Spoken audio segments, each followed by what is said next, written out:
Overcoming the deceptions of the mind. Osho, how is it possible that by simply becoming aware at a particular point in the breathing process, one can attain enlightenment? How is it possible to become free from the unconscious by just being aware of such a small and momentary gap in the breathing? This question is significant, and this question is likely to have occurred to many minds. So many things have to be understood.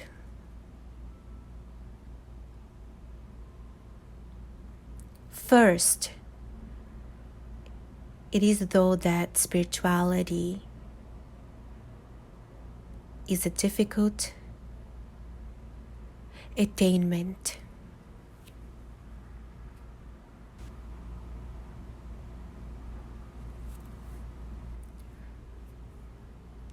It is neither difficult nor an attainment. Whatsoever you are already spiritual. Nothing new is to be added to your being, and nothing is to be discarded from your being. You are as perfect as possible. It is not that you are going to be perfect sometime in the future. It is not that you have to do something arduous to be yourself. It is not a journey to some other point somewhere else. You are not going somewhere else. You are already there. That which is to be attained is already attained. This idea must go deep. Only then you will be able to understand why such simple techniques can help. If spirituality is some attainment, then of course it is going to be difficult. Not only difficult, but really impossible. If you are not already spiritual, you cannot be. You never can be. Because how can one who is not spiritual be spiritual? If you are divine already, then there is no possibility. There is no way, and no matter what effort you will make, effort made by one who is not already divine cannot create divinity, right? If you are not divine, your effort cannot create divinity. That is impossible. But the whole situation is totally opposite. You are already that which you want to attain. The end of longing is already there, present in you. Here and now, this very moment, you are that which is known as divine. The ultimate is here. It is already the case. This is why simple techniques can help. It is not an attainment, but a discovery. So it's hidden, and it is hidden in very, very small things. The persona is just like clothes. Your body's here, hidden in clothes. In the same way, your spirituality is here, hidden in certain clothes. These clothes are your personality. You can be naked just here and now. And in the same way, you can be naked in your spirituality also. But you do not know what the clothes are. You do not know how you are hidden in them. And you do not know how to be naked. You have been in clothes for so long. For lives and lives and lives, you have been in clothes. And you have been so identified with the clothes that now you do not think that these are clothes. You think these clothes are you. That is the only barrier. For example, you have some treasure, but you have forgotten, or you have not yet recognized that this is a treasure, and you go on being in the streets. You are a beggar. If someone says, go and look inside your house, you need not to be a beggar. You can be an emperor this very moment. The beggar is bound to say, What nonsense are you talking? How can I be an emperor this very moment? I have been begging for years and still I am a beggar. And even if I go on begging for lives together, I'm not going to be an emperor. So how absurd and illogical your statement is. You can be an emperor this very moment. It is impossible. The beggar cannot believe it. Why? Because the begging mind is not, it's a long habit, but is the treasure is just hidden in the house. Then from simple digging, removing the earth a little bit, the treasure will be there. And immediately he will not be a beggar again and he will become an emperor. It is the same with spirituality. It is a hidden treasure. Nothing is to be achieved somewhere in the future.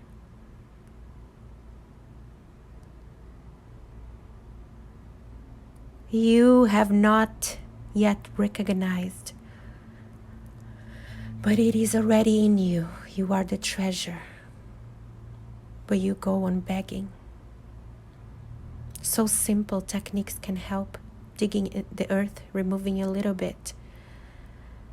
It's not a big effort if you can become an emperor immediately. You have to dig a little bit to remove the earth. And when I say remove the earth, it is not only symbolically that I am saying it. Literally, your body is part of the earth. And you have become identified with the body. Remove this earth a little bit. Create a hole in it. And you will come to know the treasure. That is why the question will occur to many. Really, to everyone this question will occur. So a small technique like this, being aware of your breathing, being aware of the incoming breath and the outgoing breath, and then realizing the interval between them two. Is this enough? Such a simple thing? Is this enough for enlightenment? Is this the only difference between you and Buddha? That you have not realized the gap between the two breaths and Buddha has realized? Only this much? It seems illogical. The distance is vast between a Buddha and you. The distance seems infinite. The distance between a beggar and an emperor is infinite. But the beggar can immediately become an emperor if the treasure is already hidden. Buddha was a beggar like you. He was not a Buddha always. At a particular point, the beggar died and he became the master. This is not a gradual process, really. It is not that Buddha goes on accumulating and then one day he is not the beggar and he becomes the emperor. No, a beggar can never become an emperor. If it is going to be an accumulation, he will remain a beggar.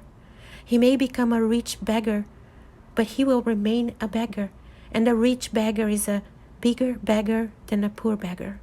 Suddenly, one day, Buddha realizes the inner treasure. Then he is no more a beggar, he becomes a master. The distance between Gautam, Siddhartha, and Gautam Buddha is infinite. It is the same distance that is between you and a Buddha. But the treasure is hidden within you as much as it was hidden in Buddha. Take another example. One man is born with blind eyes, diseased eyes.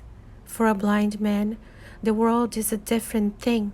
A small operation may change the whole thing, because only the eyes have to be made all right. The moment the eyes are ready, the seer is hidden behind, and he will begin to look from the eyes. The seer is already there. Only windows are lacking. You are in a house with no windows. You can break a hole in the wall and suddenly you will look out.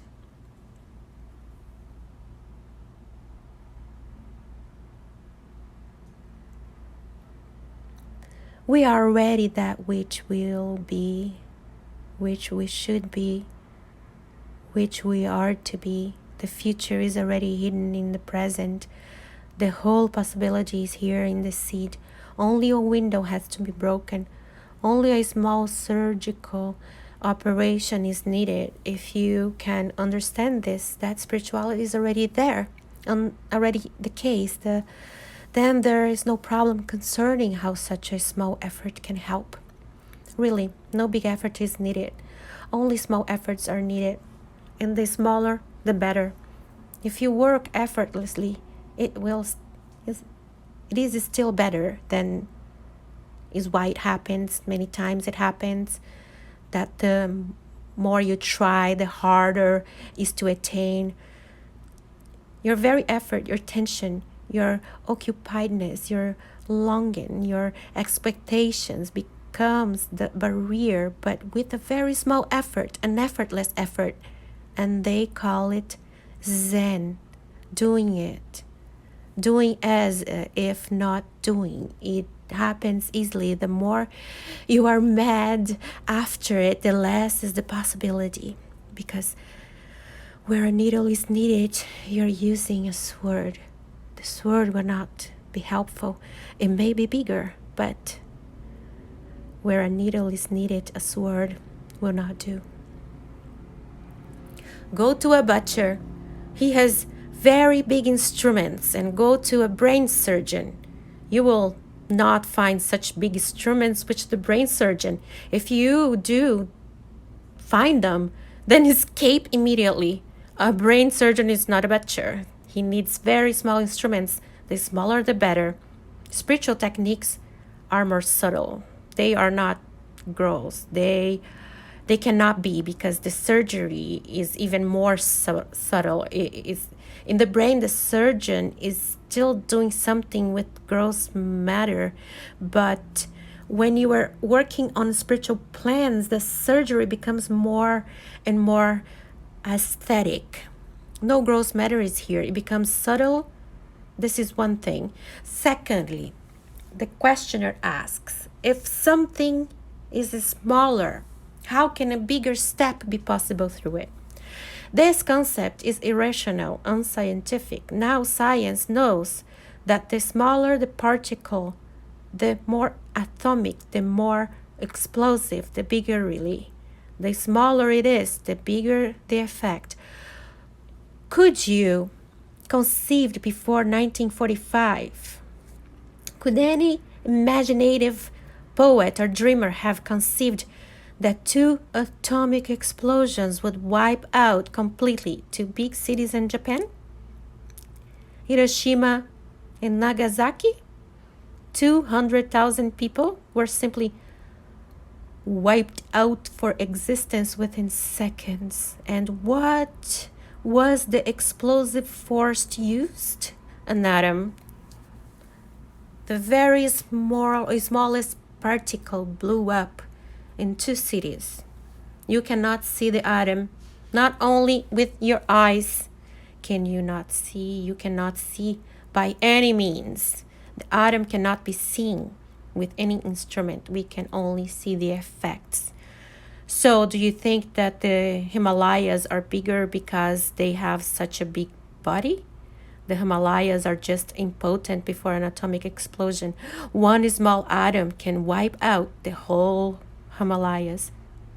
Size and growth material, and is not necessarily power. On the contrary, the smaller the unit, the more penetrating. The smaller the unit, the more intensely it is filled with power.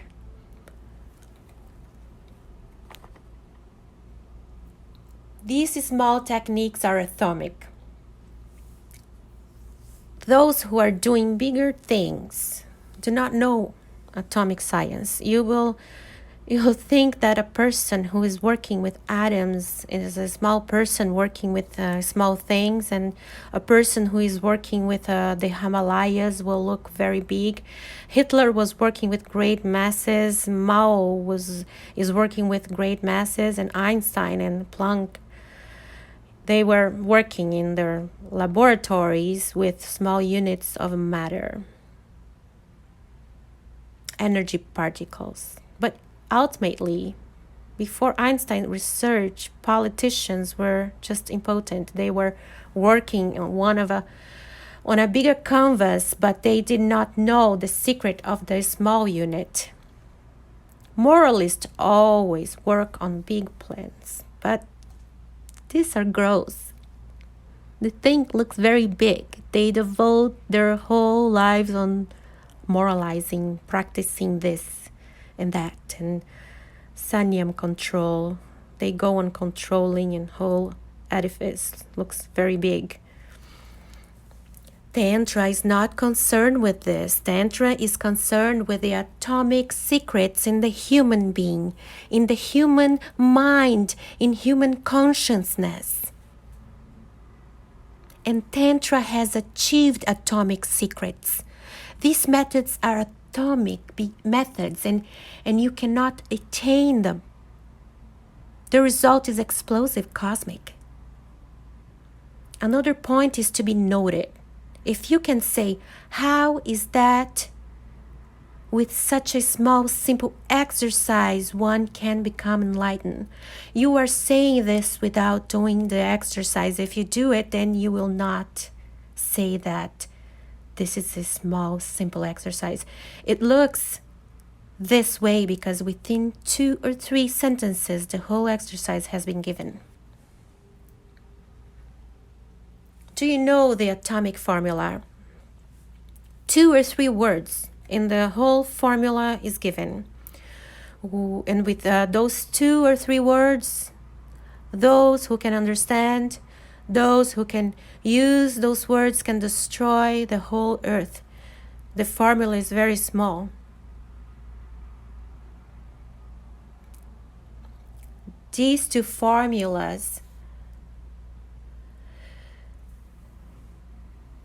they are formulas. So if you just look at the formula, it will look to be a very small, very simple thing. It is not. Try to do it. When you do it, then you will know that it is not so easy. It looks simple, but it is one of the deepest things. We will analyze the process, then you will understand.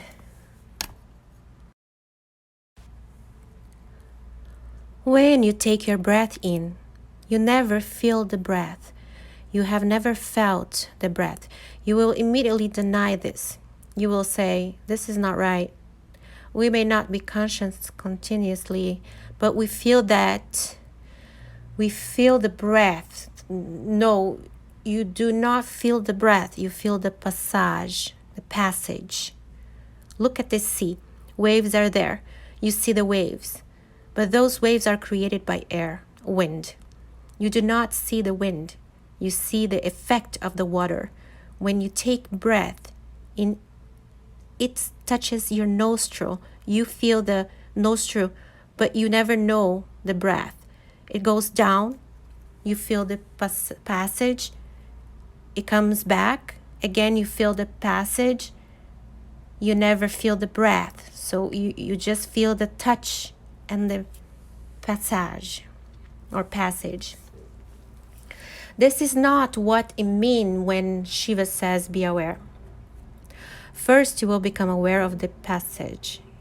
And when you have become completely aware of the passage, only then you will begin by and by to be aware of the breath itself. And when you become aware of the breath, then you will be capable of being aware of the gap, the interval. It is not so easy as it looks. For Tantra, for all seeking, there are layers of awareness. If I embrace you, first you'll become aware of my touch upon your body. not of my love. My love is not so gross. And ordinarily, we never become aware of love. Be aware only of the body in movement. We know loving movements. We know non-living movements, non-loving movements. But we have never known love itself. If I kiss you, you become aware of the touch, not of my love. The love, it's a very subtle thing. And unless you become aware of my love, the kiss is just dead. It means nothing. And you can become aware of my love, and only can you become aware of me, because that, again, it's a deeper layer. The breath goes in. You feel the touch, not the breath. You are not even aware of that touch if something is wrong. Only then you will feel it. If you have some difficulty in breathing, then you feel it. Otherwise, you are not aware. The first step will be the first step will be to be aware of the passage where breath is felt to be touching. Then your sensitivity will grow. It will take years to become so sensitive that not the touch, but the movement of breath is known. Then says Tantra, you will have known prana, the vitality, and only then is there the gap where breath stops, where breath is not moving, or the center where the breath is touching, or the fusion point, or the turning where the breath is ingoing breath becomes outgoing and will become arduous, and then it will not be simple. If you do something, if you go into the center, only then you will know how difficult it is. Buddha took 6 years to come to the center beyond the breath. To come to this turning, he had a long, arduous journey of 6 years to come to the center beyond the breath, to come to this turning.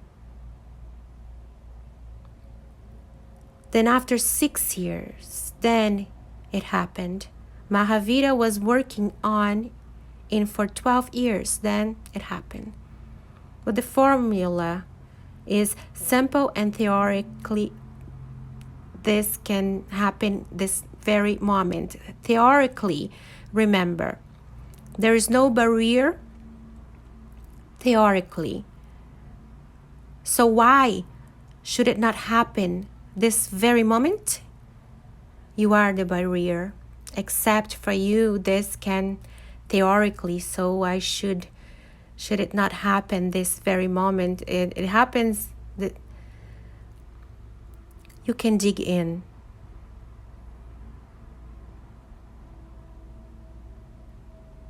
The treasure is there. The method is known to you. You can dig, but you will not dig. Even this question is a trick not to dig, because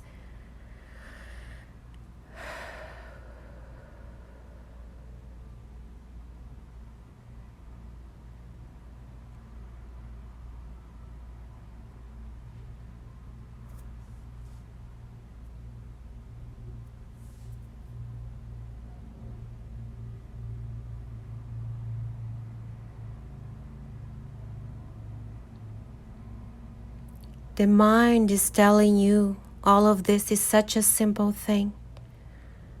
Don't be a fool. How can you become a Buddha through such a simple thing? It is not going to be. And then you are not going to do anything because you cannot. Because how can this happen? Mind is tricky. If I say this is very difficult, the mind says, this is so difficult, it is beyond you. And if I say this is very simple, the mind says, this is so simple that only fools can believe in it. And mind goes on rationalizing things, always escaping from doing. Mind creates barriers. It will become a barrier if you think this is so simple or this is so difficult. Then what are you going to do? You cannot do a simple thing. You cannot do a difficult thing. You are going to do? Tell me. If you want to do a difficult thing, I will make it difficult. If you are going to do a simple thing, I will make it simple. It is both. It depends on how is interpreted.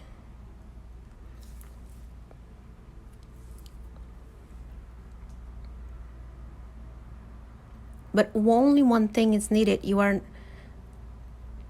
going to do.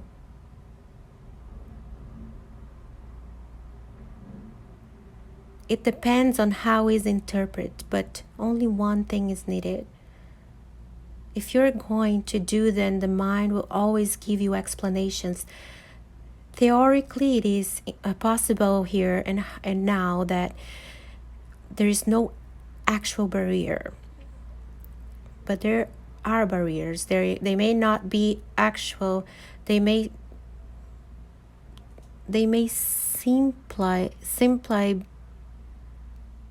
simply be psychological.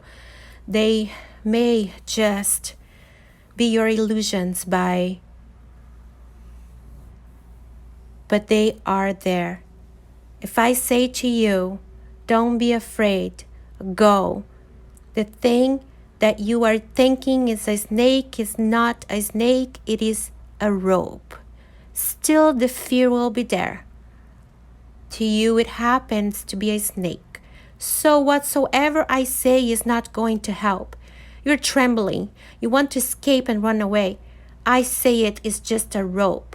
But your mind will say, this man may be conspiracy with this snake. There must be something wrong. This man is forcing me towards the snake. He may be interested in my death or something else.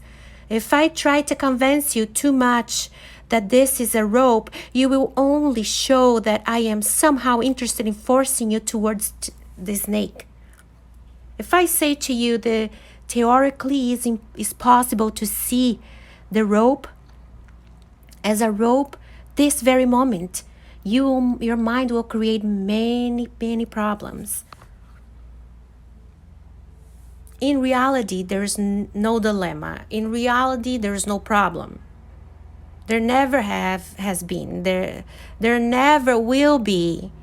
In mind, they are problems, and you look at reality through the mind. Thus, the reality becomes problematic. Your mind works like a prison. It divides and creates problems.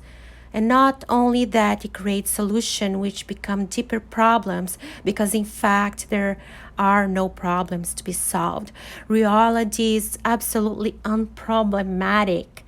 There's no problem. You cannot see anything without problems.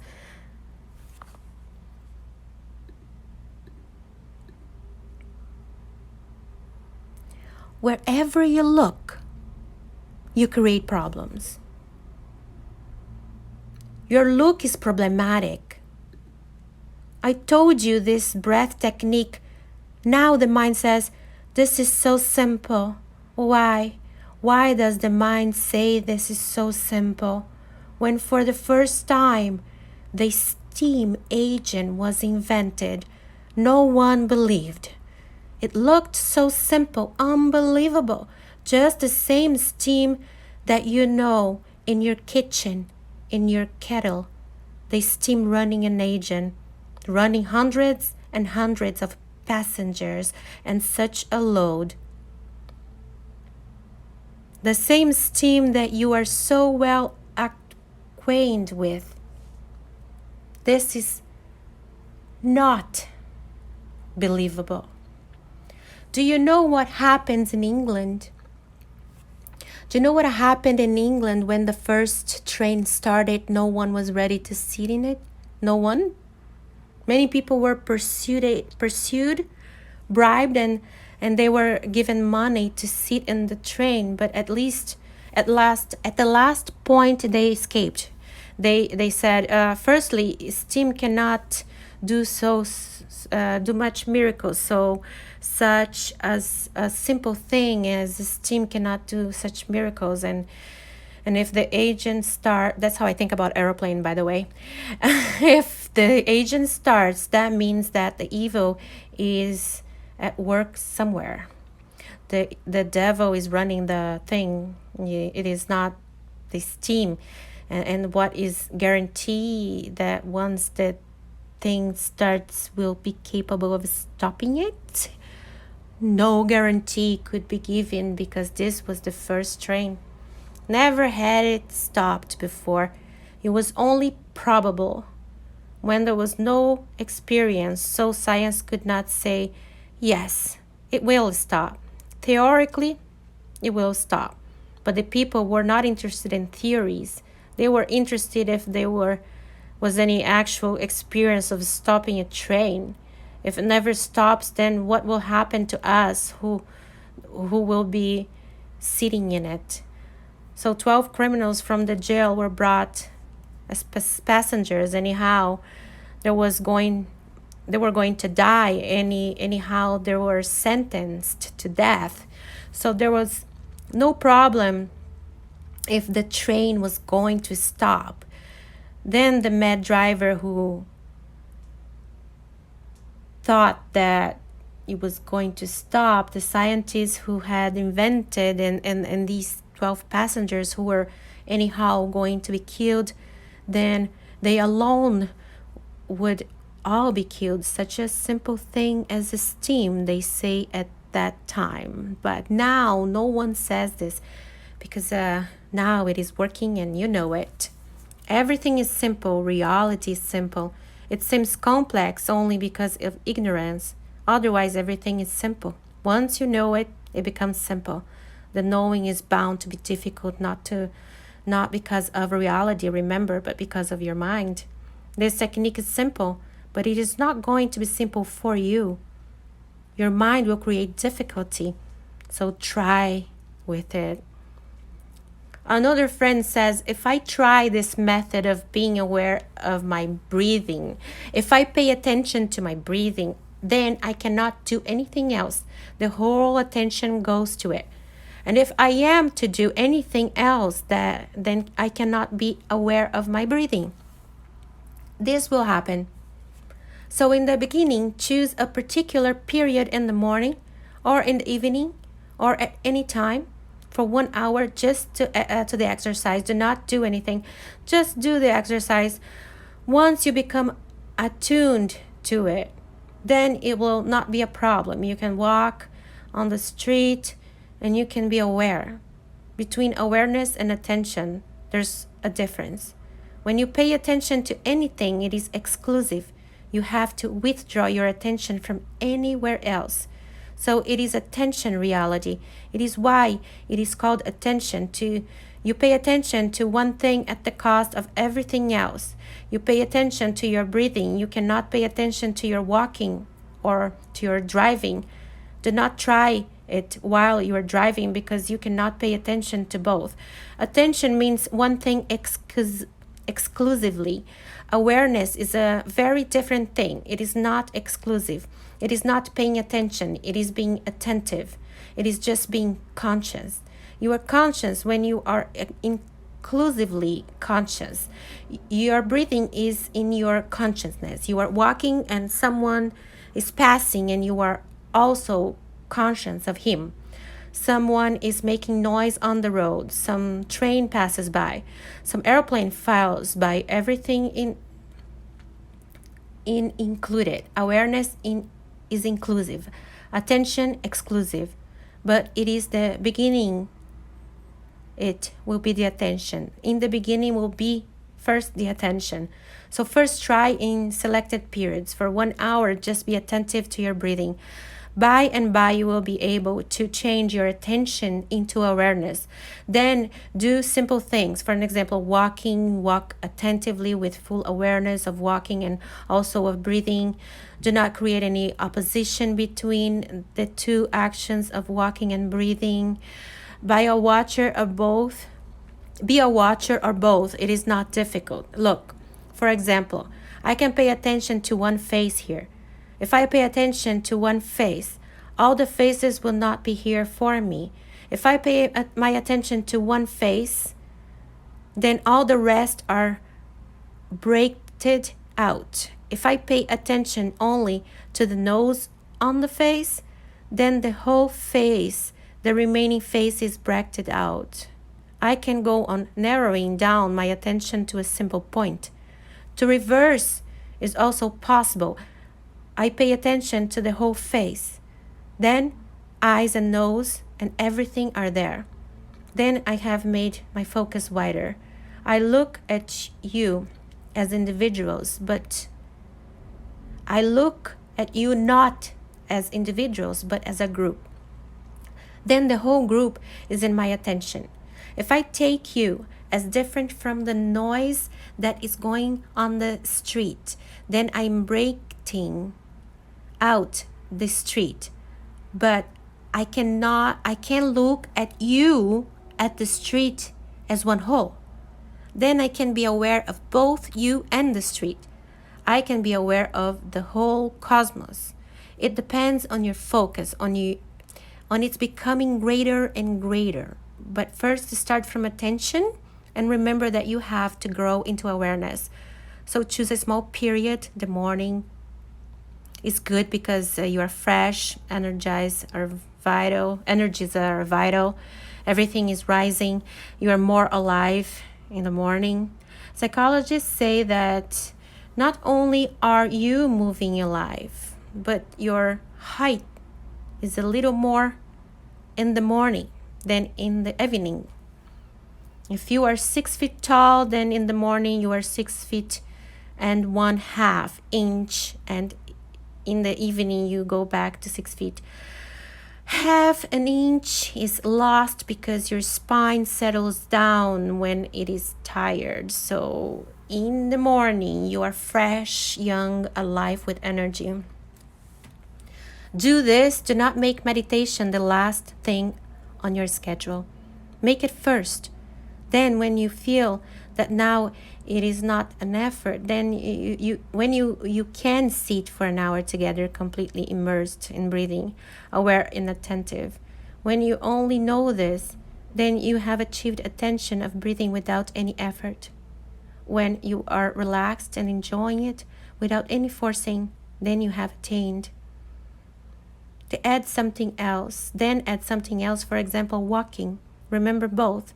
Then go on adding things. After a certain period, you will be capable of being aware of your breath continuously, even in sleep. And unless you are aware even in sleep, you will not be able to know the depth. By this comes. One has to be patient and one has to start rightly. Know this, because the cunning mind will always try to give you a wrong start. Then you can leave it after 2 or 3 days and say, this is hopeless. The mind will give you a wrong start. So always, the mind will give you a wrong start. So always remember to begin rightly, because rightly begun means half done. But we start wrongly. You know very well that attention is a difficult thing. This is because you are totally asleep. So if you start being attentive to breathing while you are doing something else, you cannot do it. And you are not going to leave the task. You will leave the effort of being attentive to breathing. So do not create unnecessary problems for yourself. In 24 hours, you can find a small corner. 40 minutes will do. So do the technique here, but the mind will give you many excuses. The mind will say, where is the time, and there is already too much work to be done, and where is the time? Or the mind will say, it is not possible right now, so postpone it. Something in the future when things are better, then you will do it. Be aware of what your mind says to you. Do not be too trusting of the mind.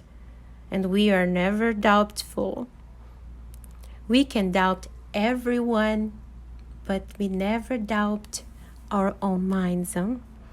Even though who talk so much of skepticism, of doubt, of reason, even they never doubt their own minds. And your mind has brought you to the state you are in. If you are in hell, your mind has brought you to this hell, and you never doubt the guide. You cannot doubt any teacher, any master, but you never doubt your mind. You can doubt teacher or master. Yes, you can, a professor, but you can never doubt your mind. With unflinching faith, you move with your mind as the guru, and your mind has brought you to the mess, to the misery that you are. If you are doing to doubt anything, doubt first your own mind. And whenever your mind says something, think twice. It is true that you do not have any time. Really? You do not have any time to meditate. To give 1 hour to meditation. Think twice. Ask again and again to the mind. Is this the case? That I do not have any time? I don't see it. I have not seen a man who does not have more time, who does not have more than enough time. I go on seeing people who are playing cards and they say, we're killing time. They're going to the movies and say what to do. They're killing time, gossiping, reading in the same newspaper again and again, talking about the same things they have been talking about for their whole lives. And they say, we don't have any time for unnecessary things. They have enough time. Why? With an unnecessary thing, mind is not in any danger. The moment you think of meditation, mind becomes alert. Now you are moving in danger dimension, because meditation means death of the mind. If you move into meditation, sooner or later your mind will have to dissolve, retire completely. The mind becomes alert and it begins to say many things to you. Where is the time? And even if there is time, then more important things are to be done. First, postpone it until later. You can meditate at any time. Money is more important. Gather money first, then meditate at your leisure. How can you meditate without money? So pay attention to money, then meditate later on. Meditation can be postponed easily. You feel, because it's not concerned with your immediate survival. Bread cannot be postponed. You will die. Money cannot be postponed. It is needed for your basic necessities. Meditation can be postponed. You can survive without it. Really, you can survive without it easily. The moment you go deep in meditation, you will not survive on this earth at least. You will disappear from the circle of this life, this wheel. You will disappear. Meditation is like death. So the mind becomes afraid. Meditation is like love. So the mind becomes afraid. Postpone, it says. And you can go on postponing ad infinitum. Your mind is always saying things like this. And do not think I'm talking about others. I am talking particularly about you. I have come across many intelligent people who go on saying very unintelligent things about meditation. One man comes from Delhi. He is a big government official. He came only for the purpose of learning meditation here. He had to come from Delhi and he stayed 7 days here. I told him to go to the morning meditation class on Chowpatty Beach in Bombay, but he said, But that is difficult. I cannot get up so early, and he will never think over what his mind was told him. Is this so difficult? How you will know the exercise can be simple, but your mind is not so simple. The mind says, how can I get up in the morning at 6 o'clock? I was in a big city at the collector of that city came to meet me at 11 o'clock at night. I was just going to my bed, and he came and said, no, it is urgent. I'm very disturbed. It is a question of life and death, he told me. So please give me at least half an hour. Teach me meditation. Otherwise, I might commit suicide. I am very much disturbed. I am so frustrated that something must happen in my inner world. My outer world is lost completely. I told him, come in the morning at 5 o'clock. He said, this is not possible. It is a question of life and death. But he cannot give up at 5 o'clock. He said, this is not possible. I never get up so early. Okay, I told him, then come at 10. He said, that will also be difficult because by 10:30 I am to be present in my office. He cannot take 1 day's leave. And it is a question of life and death. So I told him, it is a question of your life and death, or my life and death, or whose? And he was not an unintelligent man. He was intelligent enough. These tricks were very intelligent. Do not think that your mind is not playing the same tricks. It is very intelligent. And because you think it's your mind, you're never doubted. It is not yours. It is just a social product. It is not yours. It has been given to you. It has been forced upon you. You have been thought and conditioned in a certain way. You know that, don't you? From the very childhood, your mind has been created by others. I told you this. We already talked about that before. Parents, society, teachers. The past is creating your mind, influencing your mind. The dead past is forcing itself upon the living continuously. The teachers are just the agents, right? Agents of dead against living. Then go on forcing things upon your mind. But the mind is so intimate with you. The gap is so small that you become identified with it. You say, I am a Hindu. Think again. Reconsider it. You are not a Hindu. You have been given a Hindu mind. You were born just a simple, innocent being, not a Hindu, not a Mohammedan, but you are giving a Mohammedan mind, a Hindu mind. You are forced, encaged, imprisoned in a particular condition. And then life goes on adding to this mind, and this mind becomes heavy. Heavy on you. You cannot do anything. The mind starts forcing its own way upon you. Your experiences are being added to the mind constantly. Your past is conditioning your every present moment. If I say something to you, you are not going to think about in a fresh way, an open way. Your old mind, your past will come in between.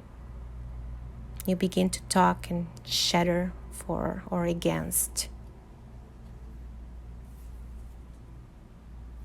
Remember, your mind is not yours. Your body is not yours. It comes from your parents. Your mind is also not yours. It also comes from your parents.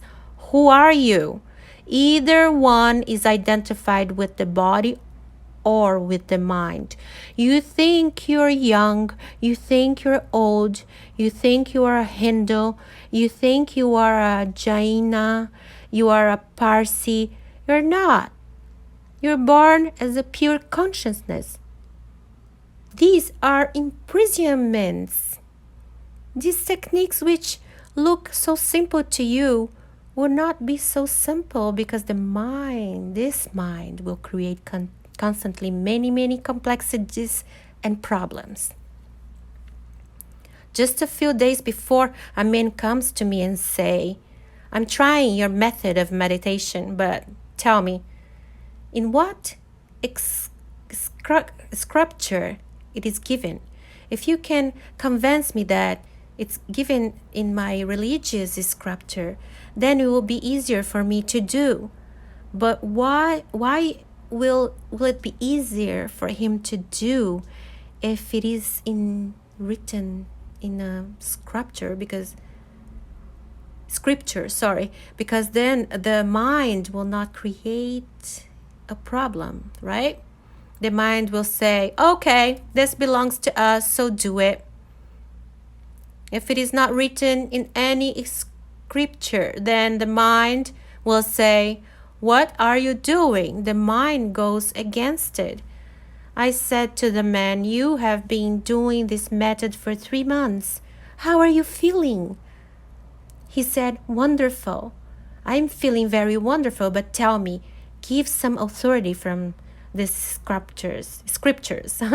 His own feelings is not an authority at all. He says, I am feeling wonderful.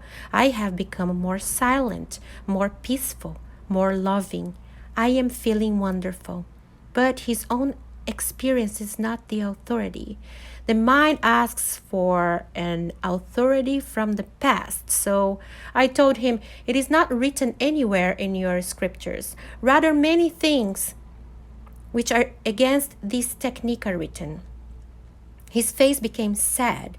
And then he said, then it will be difficult for me to do it and to continue it.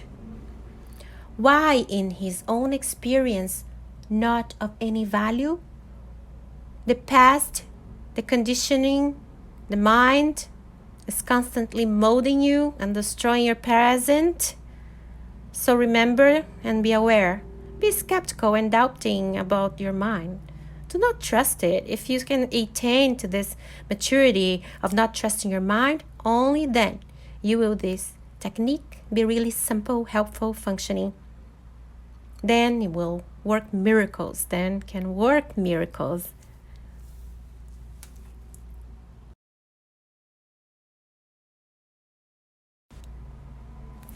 These techniques, these methods cannot be understood intellectually at all. I'm trying the impossible, but then why am I trying it? If it cannot be understood intellectually, then why am I talking to you? They cannot be understood intellectually, but there is no other way to make you aware of certain techniques which can change your life totally. You can understand only intellect. And this is a problem. You cannot understand anything else. You can understand only the intellect. And these techniques cannot be understood intellectually. So how to communicate? Either you should become capable of understanding without intellect, being brought in, or some method should be found so that these techniques can be made intellectually understandable. The second is not possible, but the first is possible. You will have to start intellectually, but do not cling to it. When I say do, try doing it. If something begins to happen within you, then you will be capable of throwing your intellect aside and reaching toward me directly without the intellect, without any effort, without any meditator. But start doing something. We cannot go on talking for years and years. Your mind can be stuffed with many things, but that is not going to help. Rather, it might harm you because you will begin to know many things. And if you know many things, you will become confused. And it is not good to know many things. It is good to know a little and to practice it. Practice it.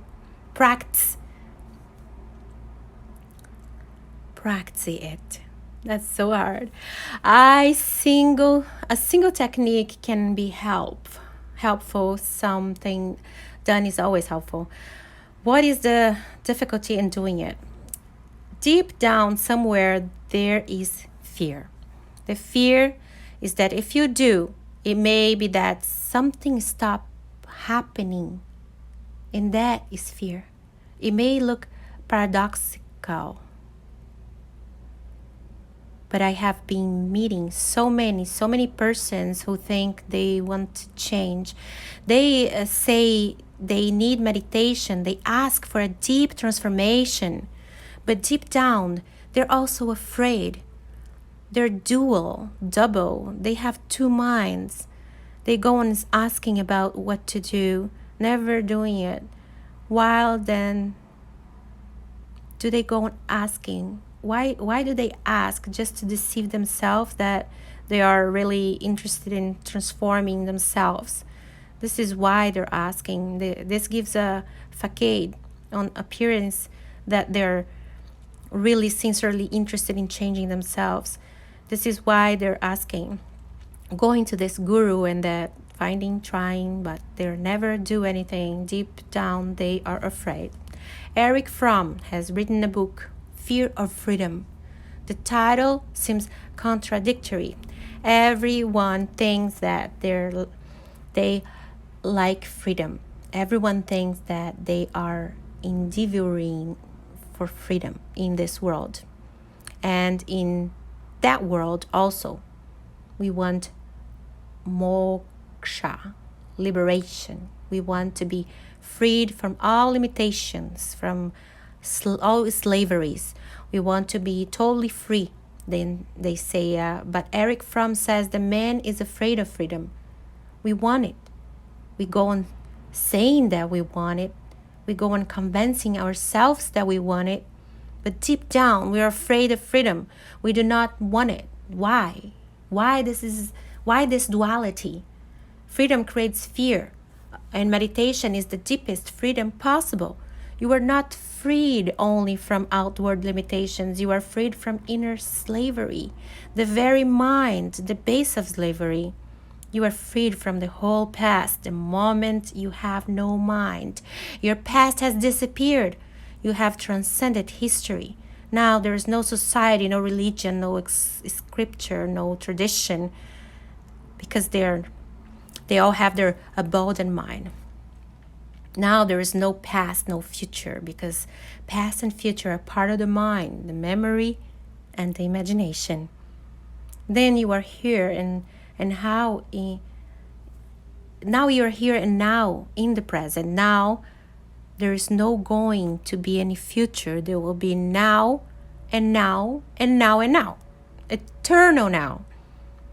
Then you are freed completely. You're transcend all tradition, all history, body, mind, everything.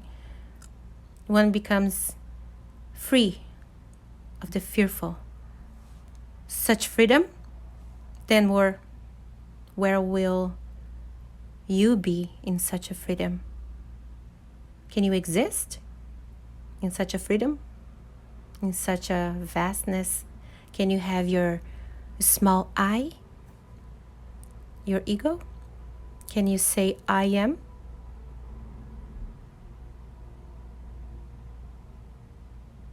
You can say I am in bondage,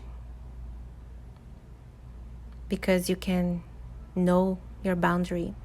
When there is no bondage, there is no boundary. You become just a state, nothing more. Absolute nothingness, emptiness that creates fear. So no one goes on talking about meditation, about how to do it, and one goes on without doing it. All the questions arise out of this fear. Feel this fear. If you know it, it will disappear. If you do not know it, it will continue. Are you ready to die in the spiritual sense? Are you ready to be not? Are you ready to be not? Whenever anyone come to Buddha, he would say, this is the basic truth, that you are not. And because you are not, you cannot die, you cannot be born. And because you are not, you cannot be in suffering, in bondage. Are you ready to accept this? Buddha would ask. Are you ready to accept this? If you are not ready to accept this, then do not try meditation now. First, try to find out whether you really are or you are not. Meditate on the first. And is there any self out there? In there. Is there any substance within, or are you just a combination? If you manage to find out, you will find that your body is a combination. Something has come from your mother, something has come from your father, and all else has come from food. This is your body. In this body, you are not. There's no self. Contemplate on the mind. Something has to come from there. From here. Something from here. Mind has nothing that is original. It is just accumulation. Find out if there is any self in the mind. If you move deep, you will find that your identity is just like an onion. If you peel off one layer and another layer comes up. You peel off another layer and still another layer comes up. You go on peeling layers off and ultimately you come to a nothingness. All the layers thrown off, with all of them thrown off. There's nothing inside. Body and mind are like onions. When you have peeled off both body and mind, then you come to encounter a nothingness, an abyss, a bottomless void. Buddha called it shunya. They encounter this shunya. To encounter this void creates fear. That fear is there. That is why we never do meditation. We talk about it. We never do anything about it. That fear is there. You know deep down there is a void, but you cannot escape this fear. Whatsoever you do, the fear will remain unless you encounter it. That is the only way. Only you encounter your nothingness. Only you know that within you are just like a space, shunya. Then there will be no fear. Then there cannot be any fear, because this shunya, this void, cannot be destroyed. This void is not going to die. That which was going to die is no more. It was nothing but the layers of the onion. This is why many times in deep meditation, when one comes nearer to this nothingness, one afraid and starts trembling. One feels that one is going to die. One wants to escape from the nothingness back to the world. And many go back. Then they never turn within again. And I see it. Every one of you have tried in some life or others, some meditative technique. You have been near to the nothingness, and then fear gripped you, and you escaped. And deep in your past memories, the memory is there that becomes in hindrance. Whenever you again think of trying meditation, the past memory deep down in your conscience, unconscious mind, again disturbs you and says, go on thinking, do not do it. You have done this once. It is difficult to find a man, and I have looked into many who has not tried meditation once or twice in some life. The memory is there, but you are not conscious of it. You are not aware of where the memory is. It is there. Whenever you begin to do something that becomes a barrier, this and that begins to stop you in many ways. If you are already interested in meditation, find out about your own fear of it. Be sincere about it. Are you afraid? If you are afraid, then first something has to be done about your fear, not about the meditation, about your fear. Buddha used to try many devices. Sometimes someone would say to him, I'm afraid of trying meditation. And this is a must. The master must be told that you are afraid. You cannot deceive the master, and there is no need. It is deceiving yourself. So whenever someone would say, I'm afraid of meditation, Buddha would say, you are fulfilling the first requirement. If you say yourself that you are afraid of meditation, then something becomes possible. Then something can be done because you have uncovered a deep thing. So what is the fear? Meditate on it. Go and dig out where it comes from. What's the source of it? All fear is basically death-oriented. Whatsoever its form, mode, whatsoever in its shape, name, all fear and death-oriented. If you move deep, you will find that you are afraid of death. If someone came to a Buddha and said, I'm afraid of death, I have found this out, Buddha would say, then go to the burning ghat, go to the cemetery and meditate on funeral pari. People were dying daily. They will be burned. Just remain there at the Margat cemetery and meditate on the burning pari. When their families, members have gone, you remain there. Just look into the fire at the burning body. When everything is becoming smoke, you just look at it deeply. Do not think, just meditate on it. And for 3 months, 6 months, 9 months, when it becomes a certainty to you that death cannot be escaped, when it becomes absolutely certain that death is the way of life and that death is implied in life, death is going to be that there is no way out and you are already in it, and only then come to me. After meditating on death, after seeing every day, night and day, dead bodies being burned, dissolved into ashes, just as smoke remains and then disappears. After meditating for months together, a certainty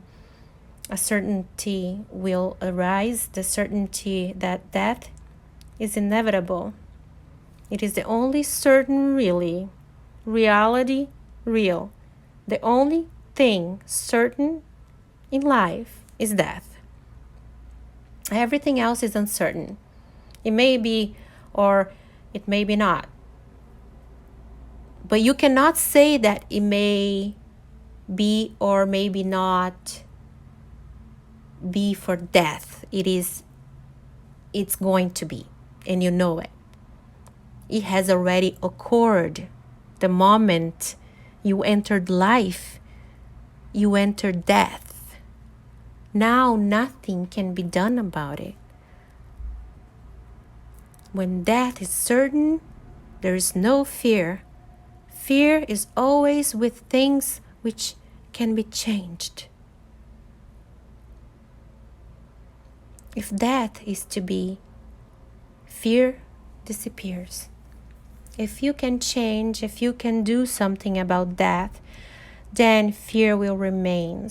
If nothing can be done, if you are already in it, then it is absolutely certain that fear will disappear. When fear of death has disappeared, Buddha would allow you to meditate, and he would say, now you can meditate. So you also go deep into your mind, and listening to these techniques will be helpful only when your inner barriers are broken, when inner fears disappear, and you are certain that death is the reality. So if you die in meditation, there's no fear. Death is certain. Even if death occurs in the meditation, there's no fear. Only then you can move, and then you can move a rocket speed, because the barriers are not there anymore. It is not distance that makes time, but the barriers. You can move this very movement and there's no barrier. You're already there, but for the barrier, it is a hurdle race, and you're going putting up and more hurdles. You feel good when you cross a hurdle. You feel good that now you have crossed the hurdle. And the idiocy of it, the foolishness of it, that the hurdle was placed there by you in the first place. It was never there. You go on putting up hurdles and jumping over them, then feeling good. Then you go on putting up more hurdles, then jumping. You move in a circle and never reach the center. Mind creates hurdles because mind is afraid. You will give your many explanations. It will give you many explanations as to why you are not doing meditation. Do not believe in it. Do not believe it. Go deep. Find out the basic cause. Why does a person go on talking about food and yet never eat? What is the problem? The man seems mad. Another man goes on talking about love and never loves. Another man goes on talking about something else and never does anything about it. This talking becomes so obsessive and becomes a compulsion and goes on and never does anything about it. This talking, by talking you feel that you are doing something, so you feel it easy. You are doing sees talking as a doing, but by talking you feel that you are doing something, so you feel okay, at least talking, at least reading, at least listening. This is not doing. This is deceptive. Do not fall into deception. I will be talking here about these 112 methods, not to feed your mind, not to make you more knowledgeable, not to make you more informed. I'm not trying to make you a pundit. I'm talking here in order to give you a certain technique which can change your life. So whichever method appeals to you, do not start talking about it. Don't talk about it. Do it. Be silent about it and do it. Your mind will raise many questions. Just inquire deeply first before asking me. Inquire deeply first whether those questions are really significant or if your mind is just deceiving you.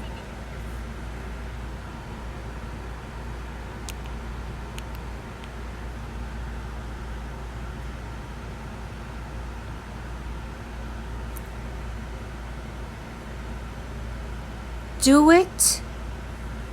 Do first, then ask. Then your questions become practical. And I know which question has been asked through doing and which question has been asked just through curiosity, just through intellect. So by and by, I will not answer your intellectual questions at all. Do something, then your questions become significant. These questions which say, this exercise is a very simple one, are not asked after doing. This is not simple. In the end, I must repeat again, you are already the truth. Only a certain awakening is needed. You are not to go anywhere else. You are to go into yourself. And the going is impossible. And the going is possible. The going is possible. Possible this very moment. If you can put aside your mind, you enter here and now. These techniques are for putting your mind aside. These techniques are not really for meditation. They are for putting the mind aside. Once the mind is not there, then you are.